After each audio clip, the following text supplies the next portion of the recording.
So Ben, you started with your ISA appointment mindset. 3 weeks in, not really much to show.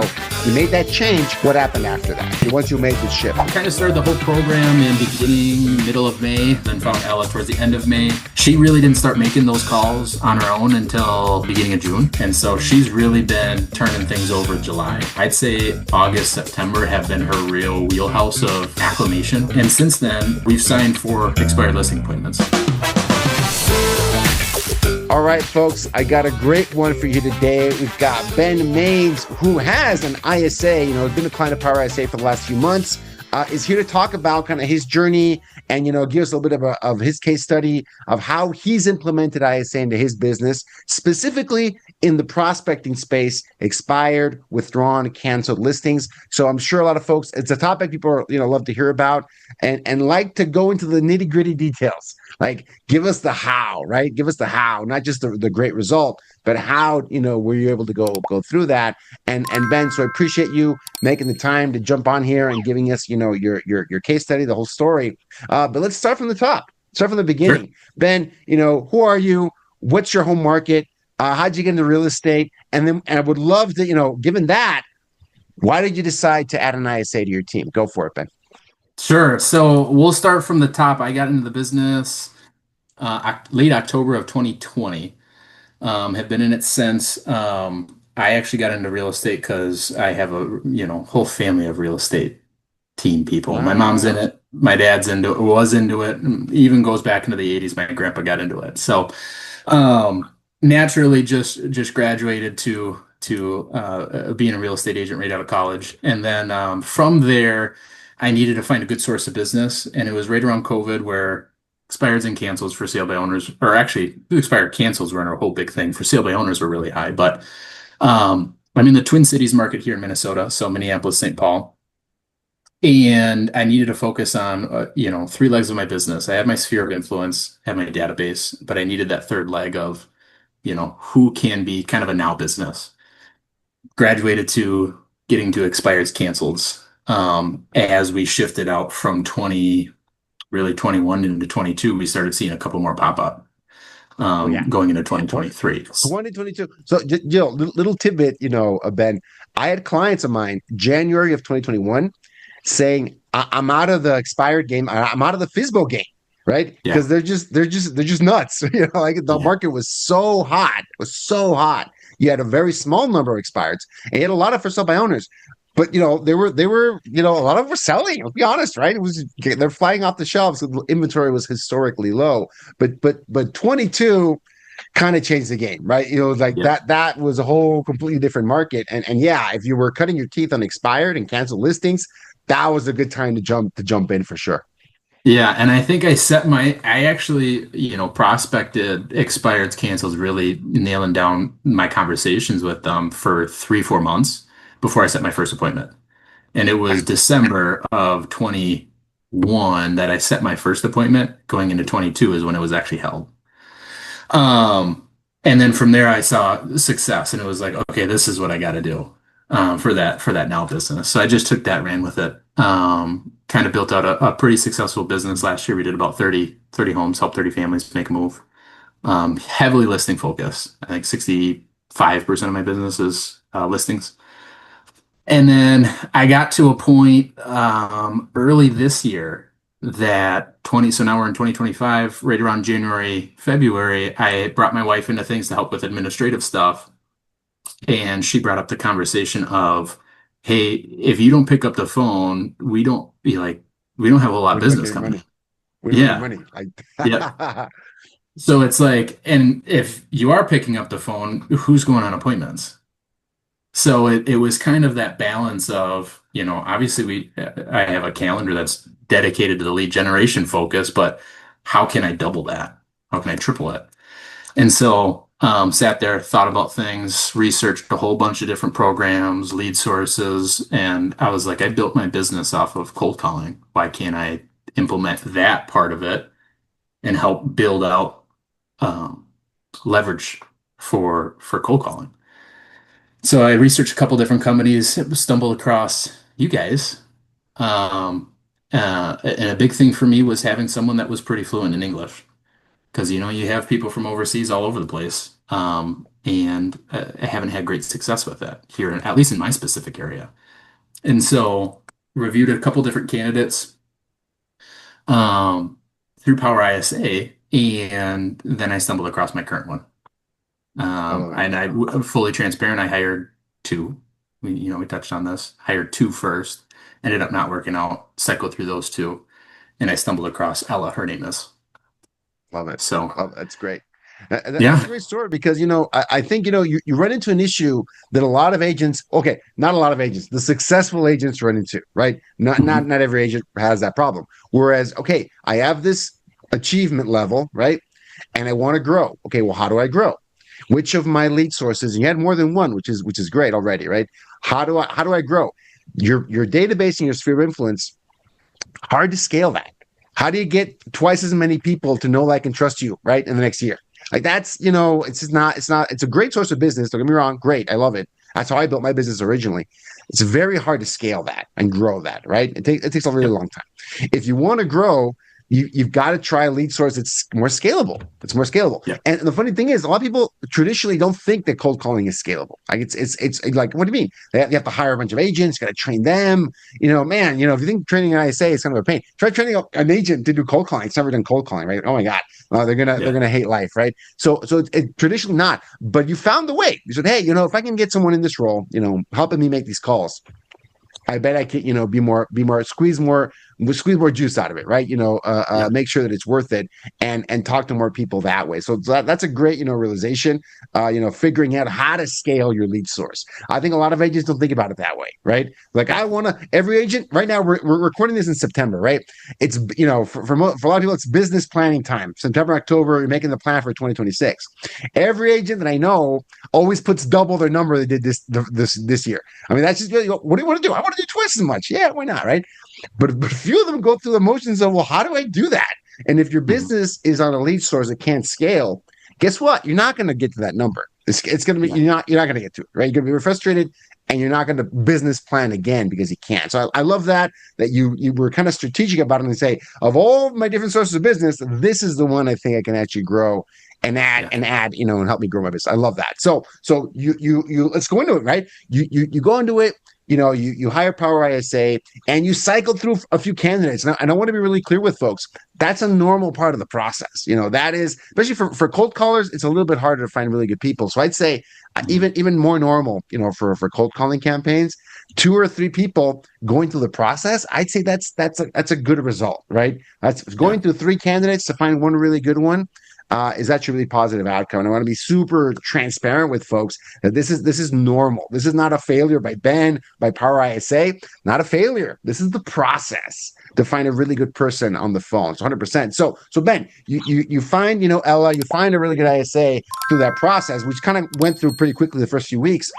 And, Yeah. and then what happened, right? So you've got her calling. Did she just replicate what you were doing, like the same dialer, same lead source? Want to give a little bit of detail on that? Yeah, so actually, she was doing, so I built a lot of off of single line dialing right off my cell phone. So I brought in Land Voice, that was the best source of leads for myself. She had actually had some slight previous experience with Vulcan 7. And so instead of, having to go through a whole bunch of programs in order to get her set up so she can single line dial off a Land Voice, I was like, let's just work with Vulcan 7. If it's a 87 versus a 92% accuracy rate, whoop-de-doo. Such a Perfect. small margin right there. So we got her set up in Vulcan 7, and I actually had the conversation with actually you guys on your Thursday on the Thursday calls of, hey, I really want to set this up for success. Like, what should I do? And watched one of the videos previous to for the testimonials of the player coach. You gotta be, it's not I'm going to tell you to do this. I don't talk to you for 2 or 3 weeks and then see results out of it.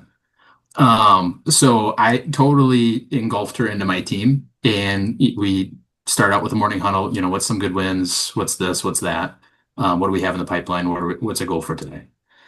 And we just brainstorm. And it was a lot of it at the beginning was practice and role play. Hey, these are the conversations. This is what you should expect. This is how the conversation structure should go. And you should be setting appointments out of this. Like this is an appointment. That was my original mindset. You should be setting the appointments, and all I'm doing is seeing stuff pop up on my calendar. Um, and it was probably 3 Thursdays after that I hopped on the Zoom call. I was like, "Hey guys, I'm not seeing good results out of this. Like I haven't had a lead yet. Um, that's on my calendar that sticks." And you said, well, it's not, it shouldn't be used as that. It should be used as a lead generation tool to pass off the 300 calls and find the five. And then you talk to the five. And so I hopped on our daily call that next day and I was like, okay, we're scratch whatever I said. We're Switch it changing up. things. New Yep. plan. This crazy Yep. guy called Gustavo, told me this. Let's switch up. So, number one, that's awesome. That's great. Shout out to the people that attend the Thursday. Not many do, right? So I'm trying to promote that more. Hey, jump. You have any issues? Jump on the call with me. I love working through some of these issues. I've seen so many of them, right? I've seen so many, Yeah. and a really, really typical one is it's normal to come in with that mindset, with that approach, saying, "Hey, I want my ISA to set appointments. I know how to handle appointments. I'll go in on these appointments." It's simple logic. It makes sense, right? The challenge though is it takes a lot more skill and a lot more time to nail down these expired, especially expired, right? These expired sellers, canceled sellers that are getting hit up by like everyone, right? And Yeah. a lot of competition. They're not in a great mood sometimes. Like, oh man, they already went through the fact that home didn't sell. Now they're getting all these calls. Usually not a great situation, and trying to close and nail them down for the appointment it's a tall order. And handing off an appointment to you versus handing off like a qualified seller lead might seem like a small detail. Okay, like, oh, that's what's it's the same thing. It's not the same thing. Like, it's the difference between success and failure, quite frankly, right? If you focus like Ben, you were on that call, you figured it out quickly. I'm going to switch it up. I'm going to have my ISA do 300 calls to find the 5 seller leads. What does seller leads mean? Confirmed homeowner, confirmed contact information, right? Desire, questions about selling, right? They Yep. still want to sell. They still want to sell. Are they, are they going to work with their previous agent? Do they have someone?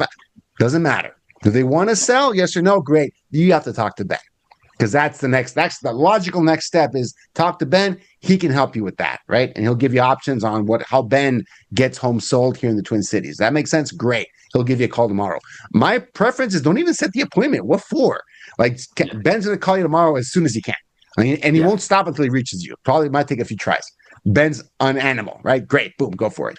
And that's it. And they should hand off as many of those conversations as they can to you on a daily basis, and the same, I usually have the same recommendation, whether it's absentee, expired. For sell by owners, a little bit of a different dialogue, but same outcome. Hand off, I'm motivated, interested for sell by owner. So that I like that model because it's a lot easier to train the ISA to do that.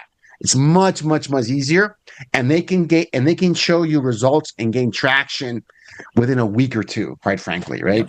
And if they're not, something else is wrong. But usually, if they're set up for success, right person, right tool set, everything, that's what it takes. A little bit of a change of approach. So Ben, let's go back to that time. You had that meeting the next day. What happened? So we transitioned to the conversations rather than handling all the objections that come from expireds to, great, are you still interested in selling your home? Yes, I am. Fantastic. You should definitely have the conversation with my agent, Ben. What would be a good time for him to have a conversation with you? And then she'd leave it at that. She'd wait for them to respond. And then after she's confirmed that, she's already, taken down notes, putting it all in the Excel spreadsheet, all the stuff.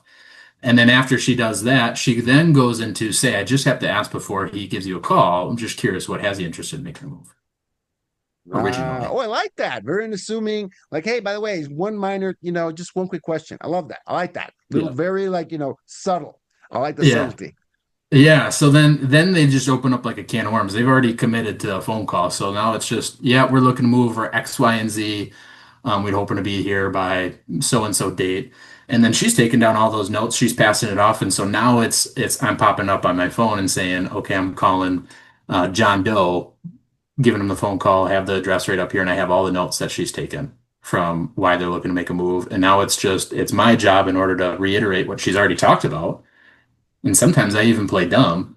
And it's hey, you had a conversation with my associate Ella, and I'm just curious, what has you wanting to make a move here? What happened originally? And then it just graduates into fantastic. When's a great time for us to get together? I love that. And and some people sometimes they do it that intentionally. They don't even use the notes. They're like, you know what? Just I'd rather go into it. And sometimes, I don't know if this happened to you. They might not even remember her if it's like it's been a couple of days or they're not picking up right away. You talk to them like following week. Yeah. They might not even remember Ella. Who cares? Let's Yeah. ask them the same question again. Great. I mean, you thought your home was on the market. What's got you thinking about moving? You still want to move. You still want to make that Yeah. thing happen that you wanted to make happen. Like start the conversation from zero. It doesn't matter. Who cares, right? The thing is, confirmed homeowner, motivation to sell, questions about selling, confirm contact information. Who cares? Start the Yep. conversation, right? Wherever you are. If they don't remember Ella, you know what? Even better. Now you get to start the relationship from scratch. Hey, Yeah. I got your information from my assistant. Who's your assistant? Who cares? Let's talk about you. This is about you. Yeah. Make it about them, right? And then you can kind of go from there. And you've put your ISA kind of squarely in what I call the lead generation role. Like their job is to generate these leads for you. They're people. I don't know if we want to call them hand raisers, but they've got a desire to sell. They've been on the market, right? They tried to sell, couldn't sell. They still have the desire to. Pretty Yeah. solid lead. That's a pretty, if you're coming from the Google pay-per-click world, Facebook world, where it's 1 out of 100 are going to do Yeah. something, your odds are way better with expired sellers that are kind of raising their hand, even if it's a little bit timidly. Yeah, conversion rate's going to be way better. Yeah. Yeah, no, it's been fantastic since. So, and one of the things that I made very clear with my ISA is my systems and processes I'm actually in the process of hiring an assistant to help my systems and processes go into an operations manual and so on and so forth. So I told her up front, and I said, this isn't perfect. We're not going to be perfect. I'm putting you in almost as poorly as I can describe it, is a guinea pig of I'm putting you in a position to help with this lead generation. We're going to tweak, twist, adjust on the fly as things go around so that we can be a well-oiled machine so that more ISAs can come in and plug and play. And she was more than happy to be a part of that and be able to grow that. So yeah, it's patient zero, or what do you want to call it? I don't think that's better. The test case. Let's call it that. The test case. Yeah. Prove the model. Prove the system, and then there we go. That's better. Test case. Yeah. So you can scale it. Once you figure out the model, then is the time to add leverage to it. A lot of agents do it the opposite. They don't know. They've never called expireds, and they want their ISA to come in and hand them off a bunch of appointments. It's the blind leading the blind. It's not a very low chance of actually working. So I love that. So Ben, you started with your ISA kind of appointment mindset. 3 weeks in, not really much to show. You made that change. What happened after that? Like what so once you made the shift. Yeah, so kind of started the whole program in middle of May. Found Ella, worked through the first 2 hires, then found Ella towards the end of May. Worked through onboarding process, getting her started on her own systems and processes. She really didn't start making those calls on her own until beginning of June. And went through those first trial and error 3 weeks that we talked about earlier. And so she's really been turning things over July. So I'd say August, September have been her real wheelhouse of acclimation. And since then, we've signed 4 expired listing appointments. I've been on 10 that she set. She set more than that. Pretty good close rate. It's a pretty good close rate, by the way. 4 out of 10 is it's not bad. So she's been fantastic. I mean, she's set more than that since we transitioned from the appointment setter to more the lead pass off. We understood, we had a general understanding that, hey, you're going to be sending over more leads than we're going to be setting, because it's going to be, instead of every 5 or every 1 in 5 that you're setting, I'm going on, it's going to be 1 every 10. You're going to be sending over 10 of them, and I'm going to be going on 1 of them. Because they've, are ghosting me, they've moved on to a different chapter, whatever it might be, because they're not, like we said, she's the lead generator, not the converter. Yeah, 100%, right? And and your job is squarely make contact with these folks. First challenge, right? Make contact with them, start the conversation, gauge where they're at. Are they 90 days out? Are they a year out? Are they 6 months out? A lot of those, right? 1 out of those 10 is really fruitful for you right now. 9 of those 10 might be something later on. Like Yeah. as time goes on, a lot of folks, I think the data, I try to remember the majority of expires list within the next 9 months. There's always the Yeah. low hanging fruit. Those are the best. I love those, Yeah. but there's a long tail to expires, right? So there's definitely those nurtures are going to be worth a lot more than they are right now. But you've gotten a lot of them already, right? So Yeah. that's why expired is such a exciting lead source, right? Because it tends to be very motivated people. Yeah. They got the wrong advice, was the wrong moment. A million things can happen, but you're able to connect with them, kind of get them to go. So four new listings, basically within 2 months, right? Once you actually picked things up and started focusing on this new model, it's phenomenal. It's a really, Yeah. really good result. So throughout this process, what has been your involvement? Because people always ask me that question, Gus. Like, is what do I have to do? Can what is it? So I want you to be super transparent with folks. Yeah. As she started, right?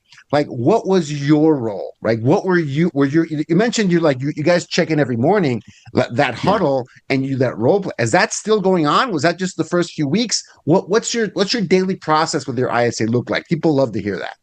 Yeah, for sure. So I kind of took a step back after those conversations with my wife and figured out, okay, where do I want my business to go? And I've always envisioned I'm the visionary, I'm the leader of the team right now. So we're going big. We're shooting big. At some point we'll be doing, 800 transactions and you'll know us everywhere is the goal. That being said, I really had to start that way from the beginning. So it wasn't I'm hiring this person and getting them up on their feet and then neglecting them. It's no, I'm the team leader. We're going to operate as a team. So every single day, 8:30 to 9 o'clock, we have our Zoom call, and it's a role play. It's answering questions. It's how did conversations go yesterday? What's wins? What's losses? Where can we improve? What's your goal for the day? Um, and it's bringing some clarity to everybody, and it's very much, I mean, it's just teamwork. It's, I love it. I love it. I told And it, with those, it's 30 minutes a day, kind of ongoing. Early on, was it more, or you guys have just been able to like get up and running with those 30 minutes a day? What do you think? early on, it was closer to an hour. Okay. Okay. That And okay. it Love was, that. yeah, yeah. So it was probably the first month or so as we were getting, the training wheels, was more so of an hour because it was the first 30 minutes was, okay, let's work within the tools. And then the next 30 minutes is before you start making phone calls, let's role play, let's find out the conversation structure that we need to have. And then obviously those 3 weeks went by as we were practicing those, and she was ready for setting appointments by the end of those 3 weeks and all the things. And then it was, okay, actually scratch all of that. These are our new Reset. conversations. Reset. Yeah, Yeah. 100%. I love that. Yeah. Because, usually that first month, it is when you got to make the biggest time investment, usually, Yeah. and then you can you can reset it. You can do a different time commitment later. But I love the fact you guys have a daily check in. That is Yeah. so on a lead generation role. I don't think you can do it any other way. You got to have your pulse on it every single day. How are things going? What was a good conversation? Your best conversation from yesterday, right? Or I didn't convert anything. Great. What was your longest conversation from yesterday? If you got no conversions, how can we make that better? Yeah. And just that's the starting point. There's always something new to talk about every Yeah. single day, and how are things going? And as you expand, if you have, if she moves on to another lead source, maybe someone else comes in to do something. Same process. Yeah. Like, hey, and then maybe at some point, maybe your ISA helps run those, right? If you have a team of ISAs, like they are, one of the leaders there can run that same kind of dynamic, but the process doesn't change. It's very simple. Yeah. Best conversation from yesterday, longest conversation from yesterday. What were the roadblocks? What are you running into, right? How are things looking? Yeah. What's on the pipeline? Or what are we looking at, right, for today? What's a good goal for today, right? That's it. It's just simple but not easy. Simple but not easy to do and to scale. But I've built an ISA team of 160 people Yeah. following that process, right? And the only thing we would get when you scale to that size, the only thing we add is that we look a lot at numbers, like show me your daily numbers, like what contacts, conversations. You focus a little bit more on that, but the process is the same. Like how, not me with 160 people, but smaller teams, obviously, right? 10, 15 people following the exact same process. How do you 10 pods of 15 ISAs? That's what they do in the morning. How are things going? How are the numbers? What are you running into? Listen to the calls from yesterday, make some corrections as a group, and let's go. Rock and roll for the rest of the day. I love that. I love that model. That's something you were already doing beforehand, or how did you think about adding your ISA to that and making her part of that process? Yeah, so well, with it being just me and my wife, we sat at the dining room table a lot, or we went into the office and had a quick powwow conversation. We were like, okay, let's, now that we're bringing the ISA in, we're just gonna, instead doing it from at the desk, we're just gonna do it on Zoom.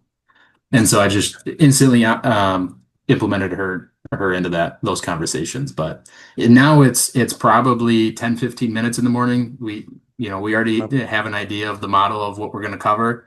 So let's come in, cover all the items, find out what are the conversations, what's the objections you're seeing now that you haven't heard. I love it. I love it. Awesome. Ben, one last question, because I want to make sure your time is valuable. Want to make sure you get back to it. If someone's on the fence, they're considering bringing on an ISA. Maybe they've tried it before, it didn't work out, right? Maybe they were looking at that appointment setting role and for some reason they hit their head against the wall. What would you tell them, knowing what you know now? What would you say to someone that's kind of on the fence about bringing on an ISA to scale up their business? Yeah, I definitely say highly, highly consider you guys. You guys, it's not the um, here, do this, take it, give me leads. It's a how you can build your own team is how I've experienced it. And so it's if you're really interested in getting an ISA and wanting to build that system out, um, yeah, it's been fantastic so far. So I'm excited to bring on more ISAs when the opportunity comes and when we get our systems up and running like a well-oiled machine. Love it. I love it. Awesome. Ben, thanks so much, man. Appreciate it. I'm sure the community is going to appreciate it too because people love hearing these stories and getting down to details. So awesome. Thank you so much, Ben. Appreciate it, guys. Take care.